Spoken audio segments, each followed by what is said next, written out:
states, I interpret her stories by giving an introduction in English and then she tells in Japanese. When I'm in Japan, as I was this fall, we reverse roles and she introduces my stories, I tell in English. These are stories that she learned when she was a child growing up in the mountains of Japan.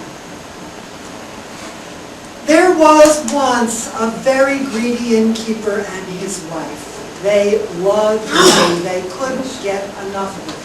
One day, the innkeeper did a very uncharacteristic thing. He went to the temple to hear a sermon. The priest's sermon, which he had never heard before, was about myoga and churipantaka. Now, myoga is a Japanese vegetable. It's the crispy, crunchy, delicious shoots that grow up from a plant, and they are used as a garnish. They taste like ginger with a little bit of garlic. I've had them, they're delicious. But Fujita-san cautions me not to eat too much, and you'll see why in the story about where myoga came from. The priest explained that there were once two brothers who were working for Buddha in one of his incarnations. Now, one of them was a brilliant scholar. He could read and write. He could write out all the precious sutras, and he knew them by heart. But his younger brother was a simple soul. We would say retarded, I guess, or there are other terms. But this poor boy never learned to read, never learned to write, couldn't talk much. About all he could do for work was to sweep the leaves in Buddha's garden. And his older brother worried that since he couldn't memorize the precious sutras, he had no hope of going to heaven. He said, Churipantaka, my dear brother, at least you could learn to read and write your own name. And he tried and tried and tried to teach him. Finally, in desperation, he took his brother's clothes off, and with a brush and ink, he wrote on his arms and legs, Churipantaka, Churipantaka. On his chest, Churipantaka, Churipantaka. On his back, Churipantaka, Churipantaka. But that poor boy, he never even learned to hold the brush properly. All he could do was hold the broom. And people laughed when they saw the letters on his skin. Ha! He's a man carrying his name, they said, Churipantaka. Buddha found out what was happening, and he said, no, you don't have to be perfect. You don't have to know how to read and write. Churipantaka, you're a good man. You do your work. You work hard, and you know this one thing, your broom. Broom, said Churipantaka. Yes, you see, said Buddha, even upside down, even when you put it in the closet, it still is a broom. Broom, said Churipantaka, and he swept the garden, and he died. And his soul went to heaven, because he was a good man, and he did his work.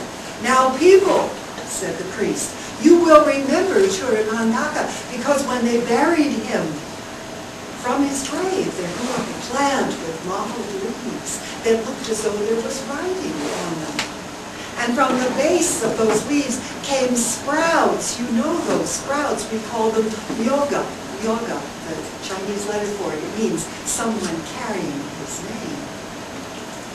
And when those sprouts grew up and bloomed, they had a funny-looking flower that looks like a broom.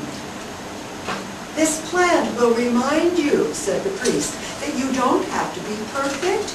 You just do one thing well, and you can go to heaven. Now that was the priest's teaching. But the greedy landlord came home saying, I learned something good today. Myoga, it comes from a man who couldn't remember anything. If we have a rich guest and feed him lots of myoga, maybe he will forget and leave his wallet behind.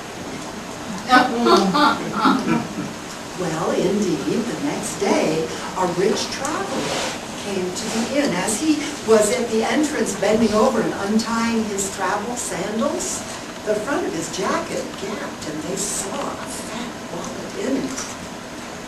And the landlord and his wife said, yes, we got it.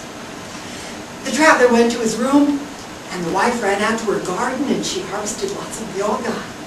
And when she brought dinner to the man in his room, the tray was covered with dishes of myoga soup and myoga rice and crispy myoga pickles and myoga tempura and myoga salad. And the traveler said, "Oh, good, myoga, I love myoga. It must be today's special."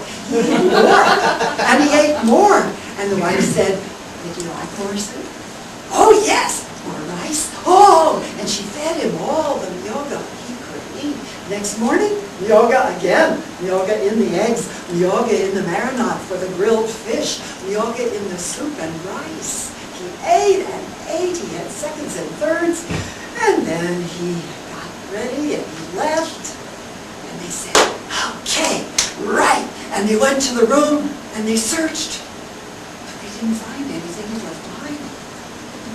Oh, there had to be. We fed him so much myoga. Surely he left something behind. Surely he forgot something. They looked under the futon. People sometimes hide something under the futon. Nothing. They even looked under the tatami mats. They didn't find anything. And suddenly the landlord said, "Yes, he forgot something." "What?" said the wife. What did he forget?" "Oh, that myoga works so well," said the landlord. "He forgot to pay us."